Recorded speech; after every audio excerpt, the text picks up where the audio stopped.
Chemistry का जो पहला चैप्टर है जिसका नाम क्या है, रासायनिक अभिक्रिया। क्या नाम है? रासायनिक अभिक्रिया एवं समीकरण।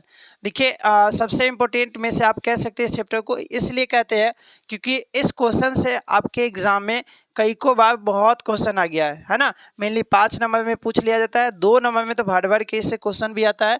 तो आपको ये जो चैप्टर चल रहा है पहला चैप्टर, इसको आपको पूरी अच्छी तरीके से पढ़ना है ना, एकदम अच्छे तरीके से और समझ समझ के पढ़िएगा, ठीक है।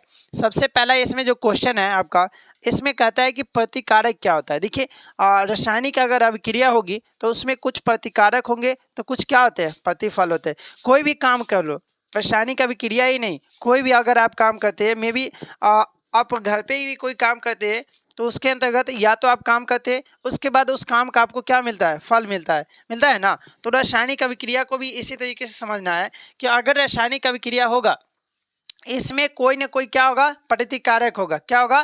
प्रतिकारक। उस प्रतिकारक से क्या बनते हैं, प्रतिफल बनते हैं ना। पहले रिएक्टेंट होते हैं, उसके बाद वो क्या बनते हैं, प्रतिफल बन जाते हैं, ठीक है। प्रतिकारक के बाद क्या बनते हैं, प्रतिफल। क्या बनते हैं, प्रतिफल। इसमें पहले प्रतिकारक समझ लो। कहते हैं कि वैसे पदार्थ, क्या लिखा हुआ है, वैसे पदार्थ जो क्या कहते हैं, रासायनिक अभिक्रिया में भाग लेता है ना। वह पदार्थ जो रासायनिक अभिक्रिया में क्या करेगा, भाग लेगा, उसे हम लोग क्या बोलेंगे, प्रतिकारक बोलते हैं। क्या नाम देते हैं, प्रतिकारक। सबसे पहले वैसे पदार्थ जो रासायनिक अभिक्रिया में क्या लेता है, भाग लेता है, उसे क्या बोलते हैं हम लोग, प्रतिकारक बोलते हैं। समझ रहे हैं ना, यहाँ तक याद हो रहा है ना। एक बार में याद ही करते चलो, ठीक है ना। जो भी पढ़ रहे हो इसको याद करते चलो। वैसे पदार्थ जो रासायनिक अभिक्रिया में क्या करता हो, भाग लेता हो, क्या कहलाएगा, प्रतिकारक कहलाएगा। इसके मिलता जुलता जो वर्ड है दोनों एक ही साथ आता है। हर समीकरण में, हर अभिक्रिया में आपको ये दोनों चीज देखने को मिलेगा, क्योंकि ये दोनों एक दूसरे के क्या है, पूरक है। ये इसके बिना इसका काम नहीं चलेगा, इसके बिना इसका काम नहीं चलेगा। बिना प्रतिकारक के प्रतिफल नहीं बन सकता है, और बिना प्रतिकारक के ये जो ये प्रतिफल है ना, बिना किसी प्रतिकारक के वो बनेगा नहीं। मतलब दोनों होना जरूरी है, ठीक है। तो देखिए सबसे पहले ये प्रतिकारक हो गया। सेकेंड नंबर में क्या है, प्रतिफल। क्या दिया हुआ है, प्रतिफल। तो कहने का मतलब सर, अगर वैसे पदार्थ जो रासायनिक अभिक्रिया में भाग लेगा तो भाग लेने के बाद अगर जिस पदार्थ का निर्माण होगा उसका नाम क्या होगा, प्रतिफल। क्या होगा, प्रतिफल। तो रासायनिक अभिक्रिया के फलस्वरूप, रासायनिक अभिक्रिया के फलस्वरूप जिस पदार्थ का निर्माण होता है उसे हम लोग क्या बोलते हैं, प्रतिफल बोलते हैं। क्या नाम देते हैं, प्रतिफल। मतलब रासायनिक अभिक्रिया के फलस्वरूप जिस भी नए पदार्थ का निर्माण होगा उसको हम लोग क्या नाम देते हैं, प्रतिफल कहते हैं। क्या कहते हैं, प्रतिफल कहते हैं। एग्जाम्पल से समझो, एग्जाम्पल से समझोगे। हमारे पास क्या दिया हुआ है, जेडेन दिया हुआ है। क्या दिया हुआ है, जेडेन। और एक दिया हुआ है सल्फ्यूरिक अम्ल जो कि H2SO4 होते हैं। क्या होते हैं, H2SO4। ये होते हैं जिंक। जिंक का संकेत क्या होता है, जेडेन। दूसरी बात कहते हैं H2SO4। H2SO4 में क्या होता है, सल्फ्यूरिक अम्ल। क्या नाम होता है इसका, सल्फ्यूरिक अम्ल। इसी को जब यहाँ पे इन समीकरण को जब अभिक्रिया कराया जाता है इन दोनों को, तो यहाँ पे क्या प्राप्त होता है हमें, ZnSO4 जिसका नाम जिंक सल्फेट है, प्लस क्या निकलता है, हाइड्रोजन बनता है। क्या बनता है, हाइड्रोजन। तो मेनली इसमें जिंक को और सल्फ्यूरिक अम्ल को जब अभिक्रिया कराया जाता है तो ZnSO4 बन जाता है जिसका नाम जिंक सल्फेट है, और जो बच जाता है ये कौन होता है, हाइड्रोजन। इसमें देखो ये जो इधर वाले जितने भी पदार्थ की बात करते हैं, या जिंक की बात कर लो या H2SO4 की बात कर लो, ये दोनों क्या है, प्रतिकारक है। क्या है, ये दोनों क्या है, प्रतिकारक है। क्या है, प्रतिकारक।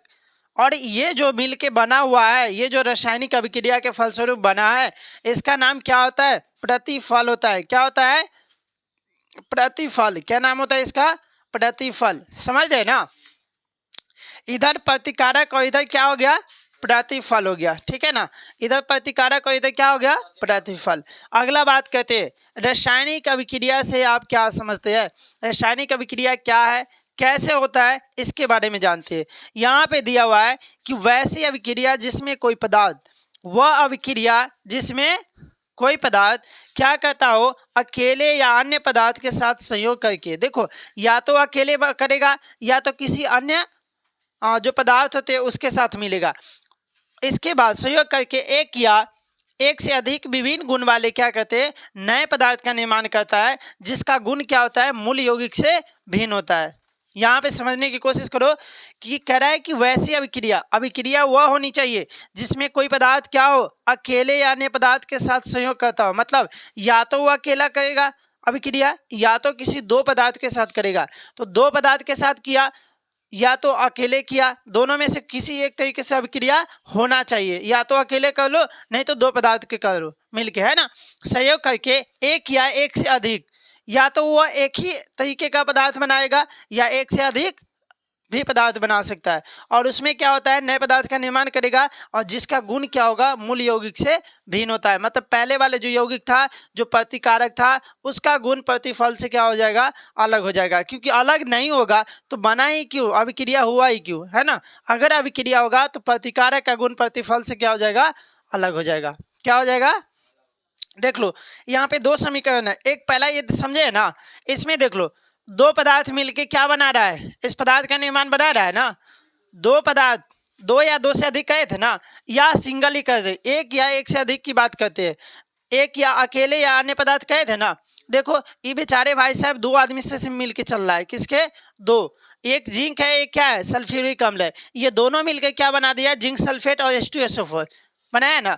और यहाँ पे जिंक जो सल्फेट है, इसका गुण या इधर के जिंक वाले से अलग हो जाएगा, और यहाँ का हाइड्रोजन है, इसका गुण यहाँ पे H2SO4 से क्या होगा, अलग हो जाएगा, है ना। गुण अलग हो रहा है, मूल यौगिक से क्या है, भिन्न है। इसी तरीके से यहाँ पे देखो ये अकेले था ना, इसके साथ अभिक्रिया कराया गया, हीट दिया गया, गर्म किया गया।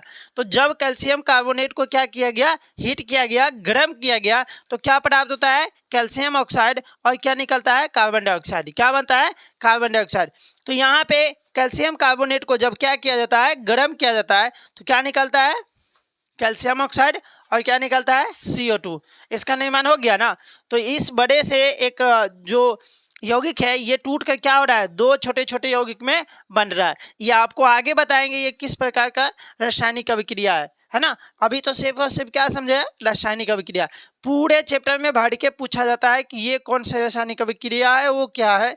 मतलब कई को प्रकार की अभिक्रिया आपको देखने को मिलेगा यहाँ पे, ठीक है ना। इस चैप्टर में बहुत सारी अभिक्रिया है जिसके बारे में आपको पढ़ना पड़ेगा। मेनली यहाँ तक समझ में आ गया, सबको याद हो गया ना, याद हुआ कि नहीं हुआ, याद होना चाहिए। ऐसा नहीं कि हाँ सिर्फ पढ़ लो और कहीं गुंडी उड़ा दो, कहीं उंगरा दो, समझ रहे ना। तो यहाँ तक समझ में आ गया ना। नेक्स्ट कल